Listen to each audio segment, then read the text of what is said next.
What's up, guys? Welcome back to the channel. So behind me is the fast racing record holding 67 Corvette that we actually built beginning of this year, and then at the last event ended up going 9-10 at 148. After we got this thing together, we went right to the racetrack, and I guess throughout the year I realized that we really never went over the car and showed you the whole thing from front to back. So I thought I'd do it at the end of the season.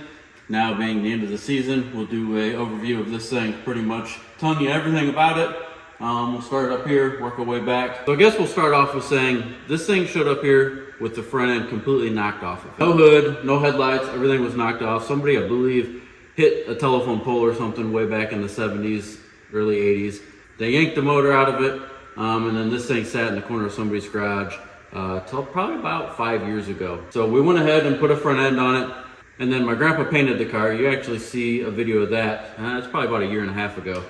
This is the original color combination, white with Marlboro maroon. But this thing was actually not supposed to be a race car. This thing was supposed to get restored to original motor and tranny put back into it, because it is a real 427, 435 horse car.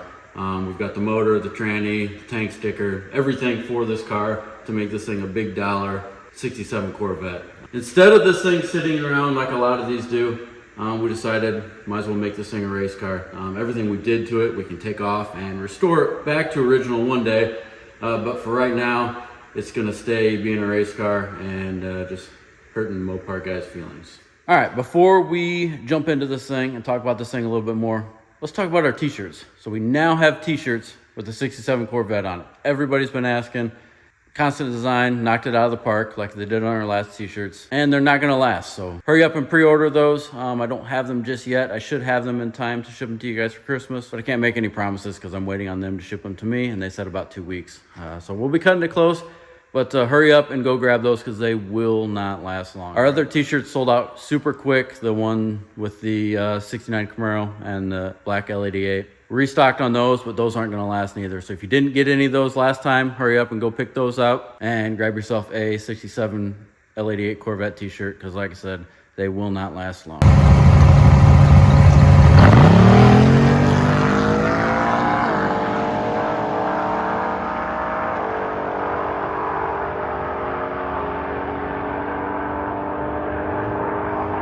Since we've already talked about the front end, we might as well continue on it.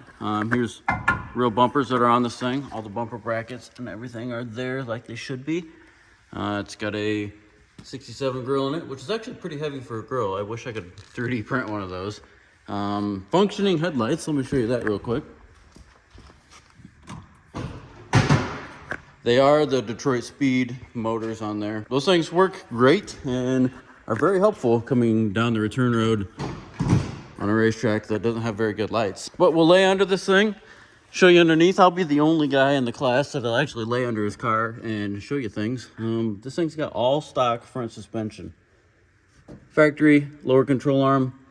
There's the upper control arm up there. I don't know if you can see it. I'll show you that from the top. Factory spindles, TBM brakes. It's a complete factory frame. I really don't know what else to show you on the frame. It's just a stock Corvette frame. It does have spacers on the outer tie rod end. I'll explain that since people don't really understand what that is and why that is. They want to try to tell me that I'm breaking the rules for making my car drive good. So what happens is when the front end of the car raises or lowers, so when you get on the throttle or you jump on the brakes at the top end of the racetrack, the tires want to toe either in or out, just depending on the car, depending on the front end rise, the front end drop. It actually depends on a lot of things. So one of the last things you do to a car before you drive it is align it. And when you align it, you set the bump steer. A lot of people are just stuck on aligning drag cars. Lift the car up in the air, you align it, and then it's good to go. So it'll drive good going down the racetrack with the front end in the air. When you hit the brakes, the thing will either toe in or toe out and dart all over the racetrack.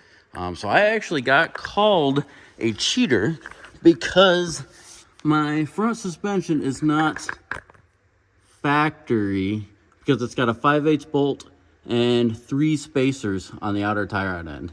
So yeah, that's what those are. But other than that, it's all stock front suspension, besides the parts that make it drive good. I don't know why a bump steer kit is illegal and fast, but I guess it is, even though it doesn't say it is in the rules.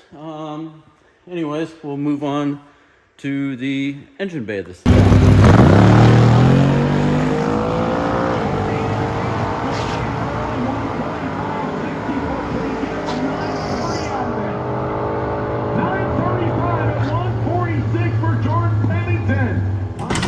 So under the hood, most of you guys know, is a 560 cubic inch big black Chevy. Built by Tony Bischoff at BES Racing Engines. This thing has GM heads, GM block, GM intake. You can actually see the snowflakes on the heads right there. Right there. GM factory exhaust manifolds. The only thing we actually do to those is port those. These have not been extruder-honed. It's got the alternator. The alternator doesn't actually charge because it's got a 16-volt system on it. Other than that, I mean, there's really absolutely nothing to hide on this car. Air filter's still in it, just so you guys know. Show you the carburetor. It is an 850 double pumper. Patrick at Pro Systems actually did the carburetor for us. So yeah, this is the motor that made a little over 1,000 horse to the flywheel. We'll move our way back. Oh wait, I was gonna show you those upper control arms. Right there. Factory upper control arms. We'll move our way back to the interior. Oh, I left the key on. No wonder the battery was dead. As you can see, the gauge lights and everything work. Somebody claims that this thing was gutted behind the dash. It is not. So it does have the original white interior in it. These are the original seats, not been recovered. As you can see, they're kind of beat up. We left them because it's white, and quickly learned white is not the interior color you want for a race car. But we did the cage in-house, and it actually is about as tight a fitting as you can fit a roll bar. Actually rubs the door ever so slightly right there. It is certed to 850. And it fits so nice. I'm very happy with how this cage turned out. Bent the door bars so they fit nice and tight. And from the outside, you actually can't really see that the car's got a cage in it. Turned out very, very nice. Oh, we do have to put the windshield trim on it. I got to cut the windshield back out of it. That's why it doesn't have any trim on it. Trim actually won't stay. All of our clips are reused junk clips, and it wouldn't stay on the car. So instead of scratching the heck out of the car, we left the windshield trim off of it. It is rewired with a race pack system. We did that because as I'm sitting in this thing strapped in, I cannot reach the dash to start the car or turn the car off. So we put everything up here where it's nice and easy for me to reach, and in case of emergency, I can just kill the system right there. So the electric vacuum pump is back there. A lot of you guys have asked about that. And in this car, all I gotta do is flip it right there. You can hear the thing holding vacuum. But makes it nice that everything's up there. And then of course we got the parachute handle, just in case this thing gets out of shape. It hasn't been 150 just yet, but it's gonna go 150. And I like having the parachute for safety. I've actually used a parachute to keep from wrecking a car before, and I really don't like racing without them. So Holley FI controls everything but the fuel on this engine. It's got a Holley dual sync distributor on it, and that's the cam and the crank sensor. And then we can control timing with it. We log oil pressure, fuel pressure, which would be over there, water temp, all sorts of stuff we log with Holley. And most of it is displayed right here on the display. I used to have right and left air fuels, but the left air fuel gauge was doing wacky things, so I just took it off of the display. And then the last thing in the interior is Spot. Spot is the fastest elephant in the fast racing series. He loves riding along. He's actually supposed to be in a GM dealer installed back seat, but I haven't had a chance to make the back seat yet. So he rides around in the front seat for right now, but he's supposed to be riding back there. I'll get to it one of these days, because that's why the vacuum pump is back there, because the back seat will cover it and you won't be able to see it. But I have not got to that yet. The exhaust is nothing special. It's 2.5 inch from the exhaust manifold all the way to the tip. It's got 2 mufflers on each side, so 4 mufflers total. They are Dynamax Ultraflow 4-inch bullet mufflers. So most of you guys know about the tires, some of you guys don't. So I'll go over the tires real quick. These are Firestone wide ovals. There you see Firestone. super belt. I'll go over the whole tire for you. And right there's the size. They are G70-15s on this thing. Everybody is allowed to upgrade their cars with smaller tires to this size. But the tire does look like a slick. It is indeed not a slick. I don't know if you can see any of the grooves left on it. You can't, but we shaved these things down. We burn them off on a Firebird that is not in here right now. They do have inner tubes in them. We bolt them on the backside, and then it just work. It's crazy how well these things hook up. If they've got any sort of tread on them, like the fronts, you'll just sit there and spin them. It's actually dangerous. But once you get them pretty bald, they're awesome. And actually, if they got a little bit of cord hanging out, that's the best tire you'll ever have. We don't run them with cords hanging out. Some guys do, but as soon as we see a cord, we scrap them. And these tires have been on this car all season long. You guys that drag race know that you got to replace tires 1 or 2 times a season. And these things actually last a decent amount of time. I don't do big burnouts on them. I just do enough to clean them off, get a little heat in them, but they do last. We don't run any trim rings on the back of any of our cars because we have actually shot the trim ring off and then ripped the valve stem out of the tube right there, which can be very dangerous. If you're on a good clean pass, trim rings don't fall off, but if the thing like shakes the tires or spins the tires and you lift, it will shoot trim rings off.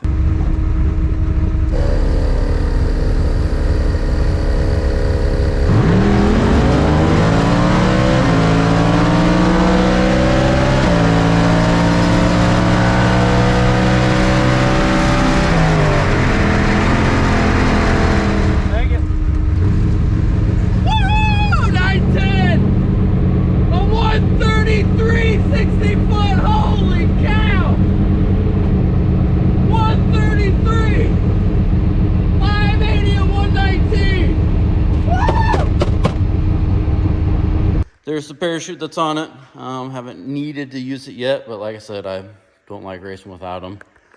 It's got a battery kill switch back here. Fuel tank is in the factory location, but it is a little 3-gallon fuel cell.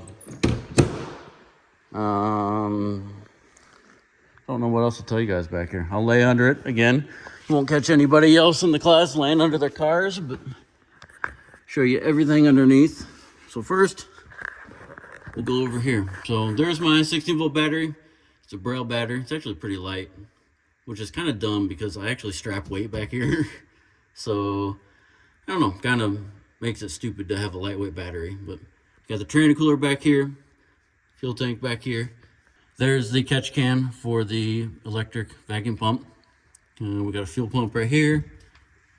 That's about it. Like I said, I do strap weight back here on this bar, depending on what racetrack we're at and how good the track is. So this thing still has factory Corvette independent rear suspension. It's got the factory center section. It's got the factory brace that bolts to the factory mounts on it. It does have steel mounts in it so that the rear end doesn't move around. Does have a DragVet 6-link system in it. So let me explain that for a second, because I got told that that was a performance advantage, and it is not, and I'll show you why here in a second. So the half shaft is pretty much a suspension item in these Corvettes. If you break a half shaft, these things are out of control. So NHRA actually requires you to have a 6-link system. So what you got is your lower control arm, your upper control arm, and then your trailing arm, which holds the suspension together. So you're not needing the half shaft as a suspension component. So this thing can actually take the half shafts out and then roll completely fine down the driveway. Whereas if you actually break a half shaft on one of these cars, the wheels do all sorts of crazy things. But what they do is they just keep everything held together. Now, the difference is this bar is actually raised over here to keep the same when it squats. On the cars without the 6-link kits, you can actually drop that bar right there down a little bit and you get the same suspension geometry as the 6-link kit gets you. Told you I'd show you both these cars because this car does not have a 6-link kit on it. So you can see that that is spaced down, which gives you the tow rod angle, same as your half shaft angle, which It's basically what the 6-link does, but instead it's integrated the upper link and the lower link to keep the thing from wrecking when you break a half shaft. And I almost forgot shocks. You can see them, they're blue. They're AFCOs that are revalved by my buddy Derek at DG Performance. All right, one thing I missed while we were over there is the transmission. So this thing has a Dan Sharp built Turbo 400. He is actually a local guy to us. He builds all of our transmissions. Pete at Circle D built me a converter. It is a bolt together 10.5 inch, I believe it is, converter. We tried a couple different converters, ended up with that one. And we actually tried a couple different stators before we got this thing really dialed in. And then some of you guys might say, an L88 never came with an automatic transmission. No, it didn't. Not in 1967. Actually, let me show you the first ever.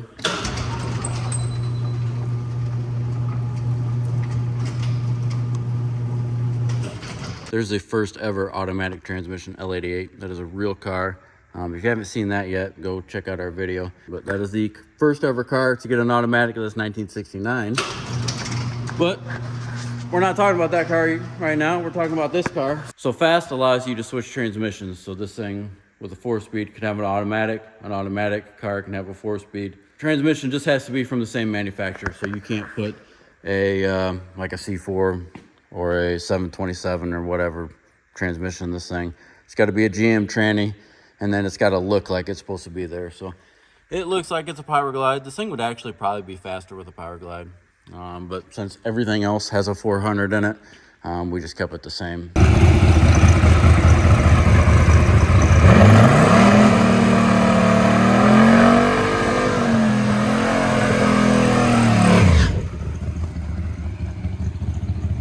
So we started on this thing in beginning of April. We built it in 33 days from a bare chassis that sat right there. This car sitting on a different frame right there to what you see right now, 33 days. And I have not touched it since. I've not changed a single thing on the car since. I've had it in the air, I've nut and bolted it, had the wheels off, checked the brakes, stuff like that, just general maintenance, change the oil. I've not adjusted the rear shocks any. I did tighten the front shocks up all the way. They are full tight. You cannot pick up on the front of this thing. It does not move. So if anybody's telling you you need a loose front end to make a race car work, they're wrong. I've not jetted it since it was on the dyno in April. Pretty much change air pressure and put fuel in it. This thing actually ended up going a best of 910 at 148. I seriously think I could have went 9.0s at Cecil County last month. I tried twice. I spun both times. In the finals, I tried against Ed. I tried to go 9.0 or 8.90. I really had nothing to lose. Ed would have got his first win, or we would have went really fast and got a win. So either way, we won. And I just tried to hit a home run and do it all in one run, and didn't make it happen. So thing definitely can go 8.99. I truly believe it. I didn't expect it to go this fast, this quickly. First year with the car. And went 133 60 foot, which is absolutely crazy. Really not going to make any changes for next year. I'm going to send my front shocks back to my buddy. He's going to revalve them and make them tighter than they are now. Videos and everything are telling me I need to tighten it up just a little bit more.